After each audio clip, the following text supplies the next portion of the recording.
Hello viewers, good morning. இங்கே பாருங்கள், இது வந்து அவரைக்காவும் குடமிளகாவும் போட்டு பொரியல் ரொம்ப நல்லா இருக்கும். அவரைக்காய் ஃபஸ்ட்டு ஒரு ஃபியூ மினிட்ஸ் வதங்கட்டும், சீசனிங் பண்ணிவிடுங்க. யூஸ்வலாக நம்ம பண்ணுற மாதிரி தான்.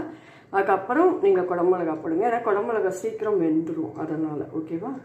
அப்புறம் இது வந்து தேங்காய் போட்டு கொஞ்சோண்டு மிளகாத்தூள், மஞ்சள் தூள் போட்டுக்கோங்க. உப்பு ஆஸ் யூஷுவல் நம்ம போடுறது தான்.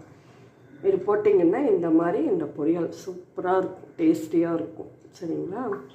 அதுக்கப்புறம் பார்த்திங்கன்னா இந்த சுண்டல் பண்ணியிருக்கேன். இது வாரத்தில் 2 நாள் ஏதாவது ஒரு சுண்டல் எடுத்துக்கோங்க, நல்லது. நமக்கு உடம்புக்கு ரொம்ப ரொம்ப நல்லதுங்க. பாருங்கள், இப்போ தான் பண்ணதுனால அப்படியே போக போகிறது. பார்த்திங்களா? இது வந்து வெள்ளை கொண்டக்கடலை போட்டு கொஞ்சமாக மிளகாத்தூள், பெருங்காயம் கண்டிப்பாக சேர்த்துக்கோங்க, ஜீரகமும் சேர்த்துக்கோங்க. டைஜஷனுக்கு ரொம்ப நல்லது. சரிங்களா? இது பண்ணியிருக்கேன். நெக்ஸ்ட்டு வந்து இது வத்தக்குழம்பு. இது வந்து பாருங்கள், அப்பளம் போட்டு வத்தக்குழம்பு. வத்தக்குழம்பு தண்ணியாக பண்ணிக்கோங்க. நான் கூட தண்ணியாக தான் பண்ணேன். இது வறுத்து போட்டோன்னா அப்பளம் ஃபைனலாக போடுங்க, லாஸ்ட்டாக எடுத்து வச்சுட்டு அதுக்கப்புறமா போடுங்க. இது போட்டிங்கன்னா பாருங்களேன், அப்சர்வ் பண்ணிக்குமா, அப்போ கொஞ்சம் திக்னஸ் ஆகும். அதனால் இந்த வத்தக்குழம்பு மட்டும் நீங்கள் திக்காக பண்ணாதீங்க, அதுக்கப்புறம் அதாவே திக்னஸ் ஆகிடும். சரிங்களா? அதனால் இது ஒன்று பண்ணியிருக்கேன். நெக்ஸ்ட்டு பார்த்திங்கன்னா இது வந்து பொல்லங்காய் வந்து அரைச்ச கூட்டு.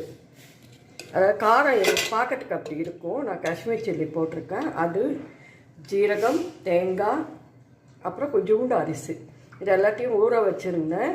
அதுக்கப்புறம் வந்து நைஸாக மிக்சியில் அரைச்சிட்டு வெறும் தண்ணியில் இதை பாருங்கள், பொல்லங்காவை வேக வச்சுட்டு உப்பு போட்டு மஞ்சள் தூள் போட்டுட்டு இது வெந்த உடனே இந்த அரைச்ச வச்ச விழுதை போட்டு கொஞ்சம் பருப்பு வேக வச்சிருந்தேன் ஆல்ரெடி, அந்த பருப்பையும் இதோட மிக்ஸ் பண்ணிவிட்டேன். அப்புறம் வந்து தேங்காய் எண்ணெய் தாளிக்கணும், அப்போ தான் நல்லாயிருக்கும். தேங்காய் எண்ணெய் கொஞ்சம் போட்டுட்டு கடுகு, உளுத்தம்பருப்பு, காஞ்ச மிளகா, கருவேப்பிலை, பெருங்காயம், இது எல்லாத்தையும் போட்டு தாளிச்சிங்கன்னா சூப்பராக இருக்கும் இந்த கூட்டு. ட்ரை பண்ணி பாருங்கள். ஓகேவா? இந்த மாதிரி ஹெல்த்தியாக சாப்பிட்டாக்க எல்லாருமே நல்லாயிருக்கும், நம்ம உடம்புக்கு ரொம்ப நல்லது.